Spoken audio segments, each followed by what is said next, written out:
We like sports and we don't care who knows. From shooting hoops to the Super Bowl. Just two normal guys hanging out, having fun, right, guy number two? Yeah, guy number one. Watching sports with girls is a pain. They don't know the rules, there's no time to explain. Throw me the baseball.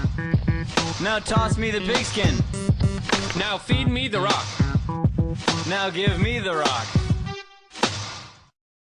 Let's get it started. It's kind of an interesting rendition with the onstage performance. I don't know if will.i.am's telling a joke, but I always thought Lil Jon should have been in that song because for the ha! He knows like one word, so it works out. Get him some flashcards. Welcome to the Weekly Sports Report. I am Keelay. He's Bill K. Hola. Let's get down to it. You have some unhappiness in Happy Valley. I guess it's more of a sad valley now in the Penn state of Pennsylvania. And why is it sad? Because we've got a former assistant coach accused of molesting young boys. Even saying it makes me want to throw up all over. This is a disgusting thing. And why is Joe Pa involved when the defensive coordinator hasn't worked at the school in a while? Because Joe Pa is believed to be a part of covering it up. That is not okay in any circumstance, especially when he is trusted with young boys. Should he lose his job? Nah, see, I don't think you absolutely just throw up the arms and go, hey, let's get everyone who had anything to do with this, get rid of everything. I don't think you clean house, especially in this part of the season, especially with Joe Paterno. You didn't just get this coach, from like last year or the year before. This guy's been coaching since pretty much the Model T. He's fed coal into cars to make him go, I think. And then, World War I happened, and then he put on his headset. So you can't exactly just get rid of someone like that. But I don't see him coaching next year, especially after all this. Now, we're still in allegations mode here, but I think it's enough to just sort of, how do you smile and coach Exactly, next year and that's a problem. And to add everything to it, it's senior night in Happy Valley this Saturday. Really rough weekend to have this all come out, because not only is it going to be distracting, but it's distracting from these guys' last game in Happy Valley. Not fair. I believe since we're still in allegations mode, you can't. Okay, I agree with you. You can't fire him now, but I don't see him coaching there next year, and I unfortunately this tarnishes his legacy just a little bit, because it's like you don't want anyone to go out this way, and it's really sad that he has gone out this way. Yep. However, we do have some good college football news, and that is the actual game of the century is taking place this week. Okay, not last week. We'll get to that later. This week, Oregon travels to Palo Alto to play against the Stanford Cardinal. Just the color, not the bird. Singular. And it's going to be one heck of an offensive game. Who do you got winning? I'm going to take Stanford here. I can't, in my right mind, say go duh. Don't.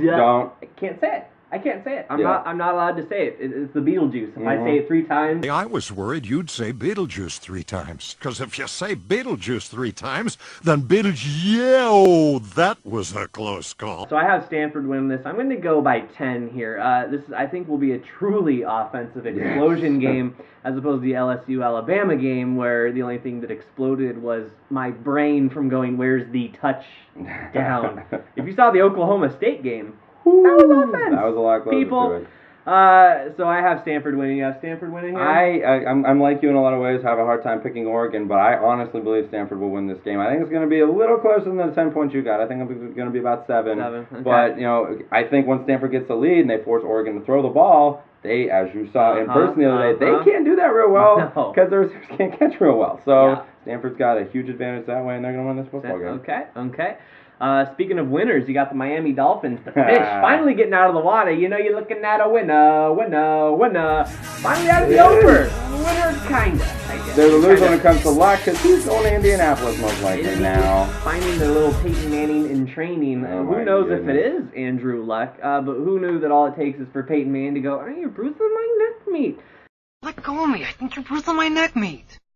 His neck all of a sudden hurting. Now the Colts losing. I know they'd be bad, but Ofer at this point in the season? Bracket, losing Bullet on defense. I think a lot of people forget about that, but they've fallen apart, and they have gone to the Ofer category. Looking at the winner category, the Green Bay Packers. Are they going to go the whole way? They've gone 8-0. Can they go 16-0? They finally have some healthy people. If you can win a Super Bowl with some of your key guys out. They had the JV team run by Aaron Rodgers last year, and they still won. So now you have the healthy people. But I think they're going to have to get that monkey off their back. Oh, my God.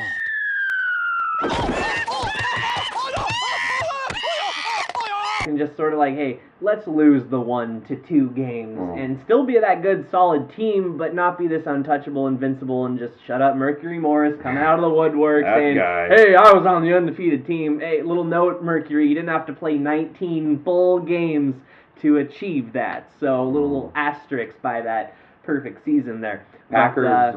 Sorry. I was just gonna say, I think the Packers are gonna lose those 1 to 2 games and not be undefeated, but still make a deep run in the playoffs. Their defense will not let them be undefeated. They gave up 400 yards to the Chargers last week. That's not going to help you win. I want Detroit to be the team to beat them, though, especially if they do it Week 17. Packers beat Detroit in Week 17 in 2008 to make them over for the season. I love for Detroit and their fans to be like, ha! Got you! Yes, good give sir. them a firm pat on the back of got you good, Schwartz style. Sure deal. The UW style, we're going to go to that in the last game before a renovated Husky Stadium, and they play the whole next season. You were at Century there. Now that you had that experience that only about 70,000 other people had, what's it like to be in the stadium for the last game at that stadium? I had the first-hand experience there. I film all the games, and thanks to Bob Condota and Dogman.com for putting up my highlight videos as soon as the game's done. I was walking through the tunnel, and the Oregon people were going to the locker room, and I was going out to the game, and so I was just filming them as they were walking by, and it's just that Oregon common courtesy to go, oh, hey, he's filming. His camera doesn't have a Nike swoosh on it. I probably don't like him. He goes, like that. He ducked me over. He ducked me over, and he quacked. Hands to the face. Yeah, that's 5 yards, Chief. So, thanks Oregon for proving that. You're just a lovely little program. Probation, and have that O in the probation. That would be marvelous. But, I wish we could have gone on a better note, but I just have the feeling that Oregon, they let off the gas on the third quarter. I mean, they straight out went up the second half, received the ball, and they're like, hey, we're going to go down the field and score. Of course, if Hasselbeck was quarterback, throw a pick. Would have been fine. We would have picked like 6 on him. That would have been great. Won the toss. We want the ball, we're going to score. Oh, boy. How about that from Matt? Seattle's won the toss. Will receive. They're coming. The pass is picked off. Intercepted. Back the other way. The Green Bay Packers advance. But unfortunately, they went right up there, and I think from that point on, it was just sort of a buddy-buddy system with like, hey, I respect Sark, because they do. Steve Sarkisian, I've heard him in press conference saying that out of all the coaches in the conference, he talks to Chip Kelly the most. They're sort of best buds. I don't know if there's going to be a picnic in the park with Sark, feeding each other chocolates and whispering sweet nothings, but that's kind of a heart bruiser. It just hurts because this is we're supposed to be our big rival. We're another faceless team to them. We've lost 8 in a row to them. I had to begrudgingly congratulate my Duck fan, like, good job. And so to hear the coach of the Huskies and the coach of the Ducks are like, when you're the best of friends. Yes. Yeah. Just really riles me up. Yeah. Well, that's what We'll get rid of this riling up, and we'll go to a more positive thing, okay? With the Seahawks game, that turned out I sure butchered that one. Yeah, it's okay. Hey, the running game. Hey, that's our boy. Marshawn. Finally, the offensive line getting some gelling together. I'm gelling so like a gelling. fella wants some melon. McMillan, you gelling? I'm gelling and Zinfandellin. So's my new bride, Mrs. Helen McMillan. I'm so happy my eyes are welling. Did everyone try the prosciutto and melon? That gelling was happening with the offensive line, giving Marshawn Lynch finally over 100 yards rushing in the regular season. And Tavares, how does he reward such beautiful offensive line play? Yeah. Trey. Trey. Not three-pointers, not downtown Freddie Brown. Trey Songz? Trey Songz? No. Trey? You're talking 3 picks. Yeah. Okay? Can't do that, Tavares. I don't care about your pectorals. You can't throw 3 picks. In his defense, one of them was his fault. One of them was a crazy tip, and the other one, sorry, ref, but when the receiver, even if he reaches over, still comes down with possession along with the defensive back. Who gets possession? Kyle. The offense, or in this case, receiver. Yeah. Ty goes to the offense, not how the ref or the replay ref saw it. Yeah. Oh, well, we weren't losing. I don't know if the ref they called that was, up in the stands there that had the pole in front of them. That I can't. Oh, I paid good money to ref this game. I can't even see what's going on. We'll just Abe Lincoln in his hat sitting in front of him. Stovepiping it. So let's get to predictions now with this beautiful Seattle Seahawks team that we can really get behind and rally behind at this point in the season. 7-point underdogs at home to the Ravens. Quote them nevermore. They just came fresh off a win and that is where Pittsburgh Steelers. Steelers Stealers. That's how we'll spell it. And this is where we have our one advantage. Last time the Ravens played and beat the Steelers this year, they lost to Tennessee the next week. Why? Because they're sitting there like, yep, beat Pittsburgh. We're good. Oh, this feels nice. And they got caught napping. Not going to happen this week. No. They are ready for that, and the Seahawks just frankly aren't that good. No. So we will lose by the 7 points. Yeah. Vegas thinks we will. Yeah, I say the Seahawks are losing here by, I'm going to go 10 plus, double digit here. Just not much of a game. And just they're going to shut us down. Yeah. And then another prediction we have, the UW Huskies going to Trojan Land. Are we seeing our future hot quarterback this week? Is Sark going to bark for Barkley? It could be. Who knows? But you better get used to hearing. Hey, he gained a yard. I